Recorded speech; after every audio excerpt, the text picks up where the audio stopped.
ಓಂ ಶ್ರೀ ಗುರು ಬಸವಲಿಂಗಾಯ ನಮಃ. ಸರ್ವರಿಗೂ ಶರಣ ಶರಣ.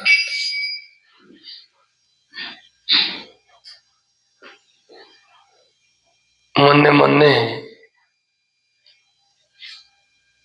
ಕರ್ನಾಟಕ ಸರ್ಕಾರದವರು ಒಂದು ನಿರ್ಣಯವನ್ನು ತಗೊಂಡಿದ್ದಾರೆ. ಅಂದ್ರೆ ಬಸವಣ್ಣನವರನ್ನ ಸಾಂಸ್ಕೃತಿಕ ನಾಯಕ, ಕರ್ನಾಟಕದ ಸಾಂಸ್ಕೃತಿಕ ನಾಯಕ ಅಂತ ಘೋಷಣೆ ಮಾಡಿದ್ದಾರೆ. ಇದು ಒಂದು ಐತಿಹಾಸಿಕ ಘಟನೆ ಕೂಡ ಹೌದು. ಬಸವಣ್ಣನವರು ಕೇವಲ ನಾಯಕರಲ್ಲ, ಶರಣರೆಲ್ಲ ಒಪ್ಪಿರೋ ಹಾಗೆ, ಶರಣರೆಲ್ಲ ಹೇಳಿರೋ ಹಾಗೆ ಅವರು ಕಾರಣಿಕರು, ಅವತಾರಿ ಪುರುಷರು, ಯುಗಾವತಾರಿ, ಯುಗದ ಉತ್ಸಾಹ ಅಂತ ಕರೀತಾರೆ. ಅಲ್ಲಮ ಪ್ರಭುದೇವರು ಬಸವಣ್ಣನವರನ್ನ ಯುಗದ ಉತ್ಸಾಹ ಅಂತ ಕರೆದಿದ್ದಾರೆ.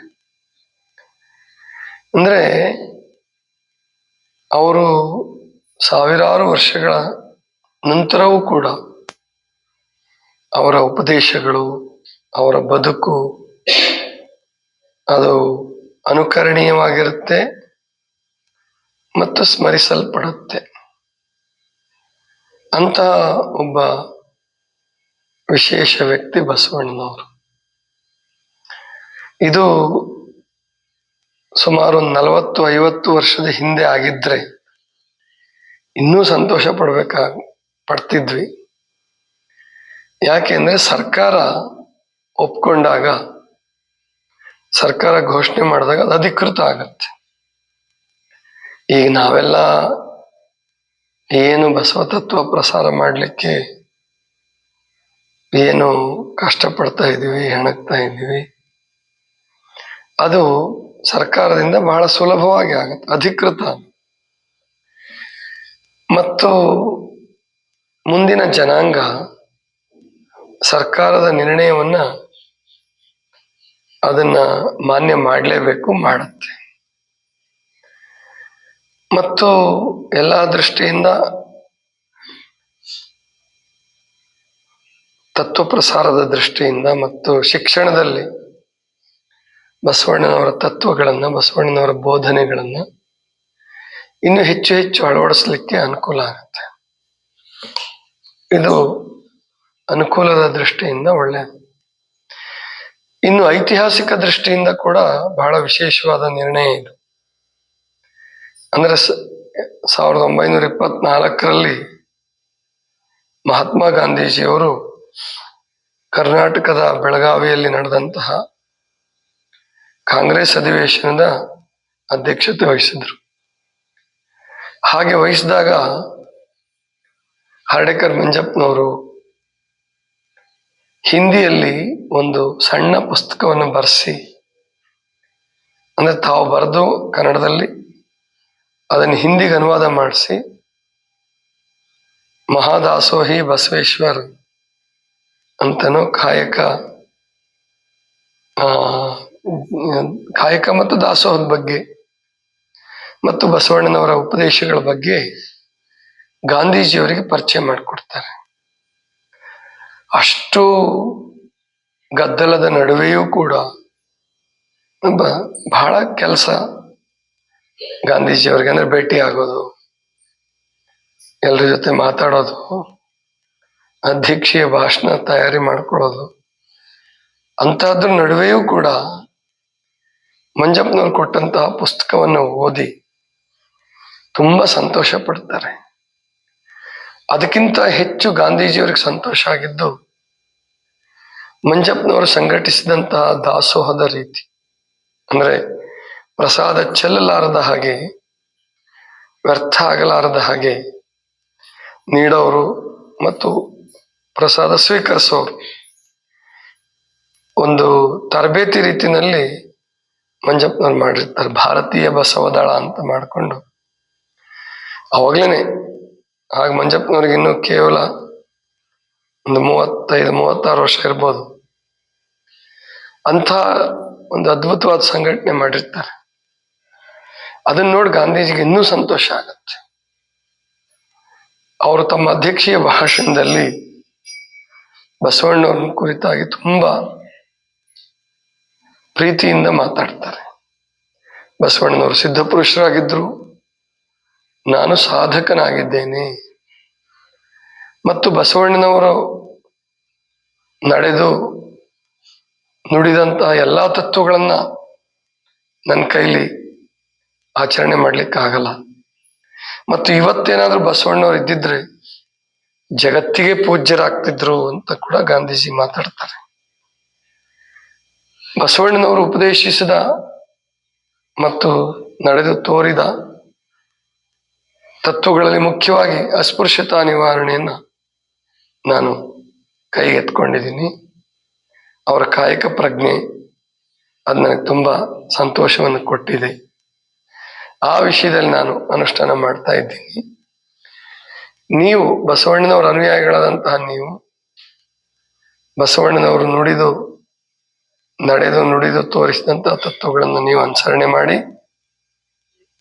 ಪ್ರಸಾರ ಮಾಡಿದ್ದೆ ಆದ್ರೆ ಇಡೀ ಭಾರತವನ್ನಷ್ಟೇ ಅಲ್ಲ ಜಗತ್ತನ್ನೇ ಉದ್ಧರಿಸಬಲ್ಲರಿ ಅಂತ ಹೇಳ್ಬಿಟ್ಟಿದ್ದಾರೆ.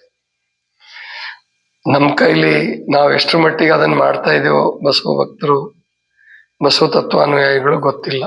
ಅಥವಾ 100 ವರ್ಷದಲ್ಲಿ ಎಷ್ಟರ ಮಟ್ಟಿಗೆ ಮಾಡಿದೀವಿ ಅದು ಗೊತ್ತಿಲ್ಲ. ಯಾಕಂದ್ರೆ ಅಂತಹ ಗಾಂಧೀಜಿಯವರು ಹೇಳಿದ ಮಟ್ಟಕ್ಕೆ ನಾವು ಇನ್ನೂ ನಡ್ಕೊಳ್ಳೋದಕ್ಕೆ ಮತ್ತು ಪ್ರಸಾರ ಮಾಡಲಿಕ್ಕೆ ಸಾಧ್ಯ ಆಗಿಲ್ಲ ಅಂತ ಅನ್ಸುತ್ತೆ. ಸಾಧ್ಯ ಆಗಿಲ್ಲ. ಪ್ರಸಾರ ಮಾಡೋದಕ್ಕಿಂತ ಹೆಚ್ಚಾಗಿ ನಾವು ಆ ತತ್ವವನ್ನು ಅನುಸರಣೆ ಮಾಡಿ ಅಂತ ಒಂದು ಏನು ವಿಶೇಷವಾದಂತಹ ವ್ಯಕ್ತಿಗಳಾಗಿ ತಯಾರಾಗಬೇಕಾಗಿದೆ. ಇನ್ನು ಮಾಡಬೇಕಾಗಿದೆ. ಜೀನಿಯಸ್ ಅಂತ ಕರೀತಿರೋದಕ್ಕೆ ಬಸವಣ್ಣನವ್ರ ತತ್ವವನ್ನು ಅನುಸರಣೆ ಮಾಡಿ ಜಗತ್ ಬಸವಣ್ಣನ ತತ್ವ ಅನುಸರಣೆ ಮಾಡ್ತಾ ಇಲ್ಲ ಅಂತ ಕಂಪ್ಲೇಂಟ್ ಹೇಳೋದಕ್ಕಿಂತ ನಾವು ಅನುಸರಣೆ ಮಾಡಿ ಏನಾಗಿದ್ದೀವಿ ಅದ್ರ ಕಡೆ ಇವತ್ತು ನಾವೆಲ್ಲರೂ ಗಮನ ಕೊಡಬೇಕಾಗಿದೆ. ಬಸವಣ್ಣನವರ ಅನುಯಾಯಿಗಳು ಅನ್ನಿಸ್ಕೊಂಡಂಥವ್ರು ಇನ್ನು ಕೆಲವರು ಬಸವಣ್ಣನವರು ವಾರಸುದಾರರು ಅನ್ನೋ ರೀತಿಯಲ್ಲಿ ಏನ್ ನಡ್ಕೊಳ್ತಾ ಇದ್ದೀರಿ. ನಾವು ಯಾರೂ ಬಸವಣ್ಣನವರು ವಾರಸುದಾರರು ಅಲ್ಲ. ನಿಜವಾಗಿ ಯಾರು ನಿಜವಾಗಿ ನಡ್ಕೊಂತಾರೋ ಅವ್ರು ಯಾವ ದೇಶದಲ್ಲೇ ಇರಲಿ, ಯಾವ ಊರಲ್ಲೇ ಇರಲಿ, ಅಥವಾ ಅವ್ರಿಗೆ ಬಸವಣ್ಣವ್ರ ಹೆಸರು ಕೂಡ ಗೊತ್ತಿಲ್ವೇನೋ ಗೊತ್ತಿಲ್ಲ, ಅಂಥವರು ಕೂಡ ಕಾಯಕ ಪ್ರಜ್ಞೆ, ಪ್ರಾಮಾಣಿಕತೆ ಮತ್ತು ಹಂಚಿಕೊಂಡು ಬದುಕ್ತಕ್ಕಂತಹ ಒಂದು ಸಮಾಧಾನದ ಜೀವನ, ಅಹಿಂಸೆ ಮತ್ತು ಪ್ರತಿಯೊಂದು ವಿಷಯದ ಸ್ವಚ್ಛತೆ ಕೂಡ ಬಸವಣ್ಣವರು ಸ್ವಚ್ಛತೆ ಕಡೆಗೂ ಗಮನ ಹರಿಸಿದ್ದಾರೆ. ಅವತ್ತಿನ ಕಾಲಕ್ಕೆ ಈ ಯಾವ ಯಂತ್ರಗಳು ಇಲ್ಲದಂತಹ ಸಂದರ್ಭದಲ್ಲಿ ಅಷ್ಟೊಂದು ಜನವನ್ನು ಸಂಘಟಿಸಿ ಒಂದು ಕಡೆ ದಾಸೋಹ ಮಾಡಬೇಕಾದ್ರೆ, ಅನುಭವ ಮಂಟಪವನ್ನ ಕಟ್ಟಬೇಕಾದ್ರೆ ಬಸವಣ್ಣನವರು ಯಾವುದೋ ಒಂದು ತತ್ವ ಇಟ್ಕೊಂಡು ಮಾಡಿಲ್ಲ. ಶುಚಿತ್ವ, ಪರಿಸರ ಪ್ರೇಮ. ಮೇದಾರಕೇತಯ್ಯನವರು ಬಿದಿರು ತಗೊಂಡ್ ಬರಕ್ ಹೋದ್ರೆ ಒಂದೇ ಒಂದು ಬಿದಿರು ಅಂದ್ರೆ ಎಷ್ಟು ಬೇಕಷ್ಟೇ, ಸಿಕ್ಕಾಪಟ್ಟೆ ಕಡಿಬೇಕು ಅಂತಿಲ್ಲ, ಕಡಿತಿರ್ಲಿಲ್ಲ ಅಂತ ಬರ್ತದೆ, ಉಲ್ಲೇಖ ಬರುತ್ತೆ. ಮೋಳಿಗೆ ಮಾರಯ್ಯನವರು ಕಟ್ಟಿಗೆ ತರಕ್ ಹೋದ್ರೆ ಏನು ಒಣಗಿದ ಕಟ್ಟಿಗೆಗಳನ್ನು ಮಾತ್ರ ಕಡಿಯೋದು. ಕಟ್ಟಿಗೆ ವ್ಯಾಪಾರ ಮಾಡೋದು ಅಂತ ಹೇಳಿ ಸಿಕ್ಕಾಪಟ್ಟೆ ಕಳೆದು ಅಥವಾ ಜನರನ್ನು ನೇಮಿಸ್ಕೊಂಡು ಆ ಥರ ಮಾಡಿಲ್ಲ. ಕಾಯಕ ಪ್ರಜ್ಞೆ ಅದು ಪರಿಸರ ಪ್ರಜ್ಞೆಯನ್ನು ಕೂಡ ಒಳಗೊಂಡಿತ್ತು. ಶರಣರದ್ದು ಶುಚಿತ್ವವನ್ನು ಒಳಗೊಂಡಿತ್ತು. ಒಂದಲ್ಲ, ಇಂತಹ ಅದ್ಭುತವಾದಂತಹ ಕಲ್ಯಾಣವನ್ನ ನಾವಿನ್ನೂ 50 ವರ್ಷ ಆದ್ರೂ ಕಟ್ಟಕ್ ಆಗುತ್ತೋ ಇಲ್ಲೋ ಗೊತ್ತಿಲ್ಲ. ಬರೀ ಕಟ್ಟಡ ಕಟ್ಟಬಹುದು. ಕಟ್ಟಡ ಕಟ್ಟಿದ್ರೇನು ಬಹಳ ದೊಡ್ಡ ವಿಶೇಷ ಅಲ್ಲ.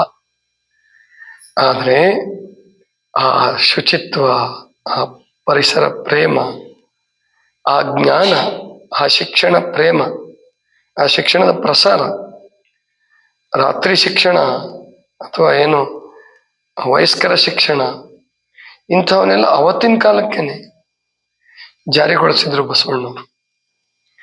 ಆ ದೃಷ್ಟಿಯಿಂದ ಬಸವಣ್ಣವರು ಕೇವಲ ಸಾಂಸ್ಕೃತಿಕ ನಾಯಕ ಅಲ್ಲ, ರಾಜಕಾರಣ ಮುತ್ಸದ್ದಿ, ಸ್ಟೇಟ್ಸ್ಮನ್ ಕೂಡ ಹೌದು, ಅರ್ಥಶಾಸ್ತ್ರಜ್ಞರು. ಒಂದಲ್ಲ, ಬಸವಣ್ಣವರಿಗೆ ಮಹಾದೇವಿಯಕ್ಕನವರು 52 ಗುಣಗಳನ್ನು ಹೇಳ್ತಾರೆ, 52 ವಿಶೇಷ ಗುಣಗಳನ್ನ ಗುರುತಿಸಿದ್ದಾರೆ. ಮಾತಾಜಿಯವರು, ಪೂಜ್ಯ ಮಾತೆ ಮಹಾದೇವಿಯವರು 63 ಗುಣಗಳನ್ನು, ವಿಶ್ವವಿಭೂತಿ ಬಸವಣ್ಣ ಅಂತ ಹೇಳಿ ಒಂದು ಪುಸ್ತಕನೇ ಮಾಡಿದ್ದಾರೆ.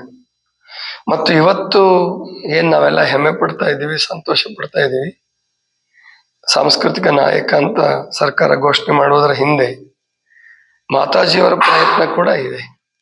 ಅವತ್ತೇ ನಮ್ಗೆ ಯಾರಿಗೂ ಇದರ ಕಲ್ಪನೆ ಹೀಗೆ ಮಾಡಬಹುದು ಅಂತ ಹೇಳಿ ಕಲ್ಪನೆ ಇಲ್ಲದಂತಹ ಸಂದರ್ಭದಲ್ಲಿ ಸರ್ಕಾರಕ್ಕೆ ವಿನಂತಿ ಮಾಡಿ ಅದಕ್ಕೇನು ಮನವಿ ಕೊಟ್ಟು ಈ ರೀತಿಯೆಲ್ಲ ಮಾಡಿದಂಥವರು ಮಾತಾಜಿಯವರು. ಅಂದ್ರೆ ಇದು ಬಹಿರಂಗದ ದೃಷ್ಟಿಯಿಂದ ಸರಿ, ಇನ್ನು ಸಾಧನೆಯ ದೃಷ್ಟಿಯಿಂದ ನಮ್ಮ ಮೇಲೆ, ನಿಮ್ಮ ಮೇಲೆ, ಎಲ್ಲರ ಮೇಲೂ ಇರ್ತಕ್ಕಂಥ ದೊಡ್ಡ ಜವಾಬ್ದಾರಿ ಅಂದ್ರೆ ಬಸವಣ್ಣನವ್ರ ತತ್ವವನ್ನು ಮೊದಲು ಅರ್ಥ ಮಾಡ್ಕೊಳ್ಳೋದು.